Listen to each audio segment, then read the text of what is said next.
কাঁচা আলু দিয়ে ডিমের ডিম দিয়ে বড়া করে কালিয়া। এইভাবে একবার অবশ্যই আপনারা বানিয়ে দেখবেন, দারুণ টেস্ট হয় খেতে আর খুব কম টাইমে খুব কম উপকরণে হয়ে যায়। তো আমি প্রথমে এখানে দুটো মিডিয়াম সাইজের আলু আর ঝাল মতো কাঁচা লঙ্কা নিয়ে নিয়েছি, আর এখানে দুটো মিডিয়াম সাইজের পেঁয়াজ আমি ওই মিক্সার জারের মধ্যে দিয়ে ভালোভাবে এটাকে পেস্ট বানিয়ে নেবো। একদম মিহি করবো না, হালকা যেন একটু দানা দানা থাকে, দিয়ে এটাকে পেস্ট বানিয়ে রাখবো। তারপর এটা একটা বলে ঢেলে নেবো, একটা বাটির মধ্যে ঢেলে নিয়ে আমি এর মধ্যে স্বাদ মতো লবণ আর অল্প একটু হলুদ দিয়ে এটাকে ভালোভাবে মিক্স করে নেব। নেওয়ার পর আমি এতে 3টে ডিম দিয়ে ভালোভাবে মিক্স করে নেব। আপনারা যেমন পারবেন ডিম দেবেন। আমি এই দুটো মিডিয়াম সাইজের আলুতে 3টে ডিম দিয়েছিলাম। দারুণ টেস্ট হয় এই রেসিপিটা আমার মা আগে খুব বানাতো, খুব ভালো লাগতো খেতে। তো আমার দাদু নাকি খুব পছন্দ করতো এটা। বানিয়েছিলাম এই যে, এবার এইভাবে আমি অল্প অল্প করে কড়াই দিয়ে ভেজে নেব।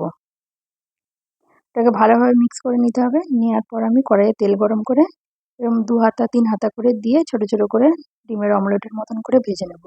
এটাকে আমি পিস পিস করে কেটে নেব, যাতে এটা উল্টাতে সুবিধে হয়। নাহলে আলু দেওয়া আছে খুব নরম, তো পুরোটা উল্টানো যাবে না। আমি 3টে ডিম 2টো আলু দিয়ে মোটামুটি 5 জন 6 জনের ভালোভাবে আরামসে হয়ে যায়। তো এইভাবে আমি উল্টে পাল্টে এগুলোকে ভেজে নেব। আর এখানে মশলাও খুব কমই লাগে, অল্প একটু আদা, রসুন আর পেঁয়াজ আমি ভালোভাবে বেটে নিয়েছি, আর একটা টমেটো গ্রেট করে নিয়েছিলাম। দেখুন ভাজা হয়ে গেছে, এরকম লাল লাল করে নিয়ে আমি এটাকে তুলে নিচ্ছি। এইভাবেই সবগুলো আমি ভেজে নেব, ভেজে তুলে নেব।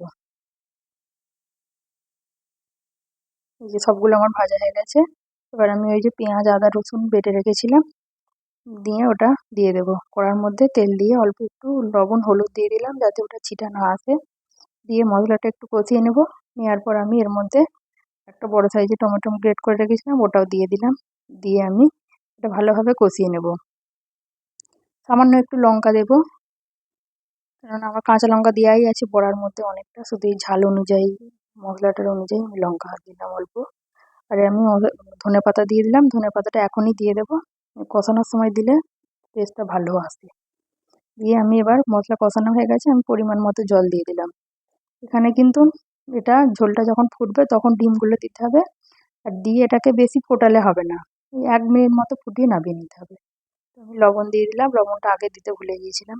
দিয়ে এই যে ঝোল ফুটে উঠেছে, বড়াগুলো আমি দিয়ে একটু ফুটিয়ে 1 মিনিট মতো ফুটিয়ে নামিয়ে নেব। আপনারা অবশ্যই একবার বানিয়ে দেখবেন, দারুণ হয় খেতে আর খুব ভালো লাগে। আমার ছেলেরাও সবাই ভালোবাসে খেতে, ভাজাও দারুণ লাগে খেতে এটা। সবগুলো দিয়ে আমি এবার একটু ফুটিয়ে নিয়ে তারপর নামিয়ে নেব।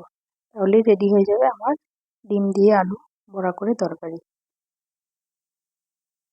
এই যে রেডি হয়ে গেছে, দেখুন দেখতেও যেমন ভালো হয়েছিল, খেতেও দারুণ লাগে। অবশ্যই ট্রাই করবেন।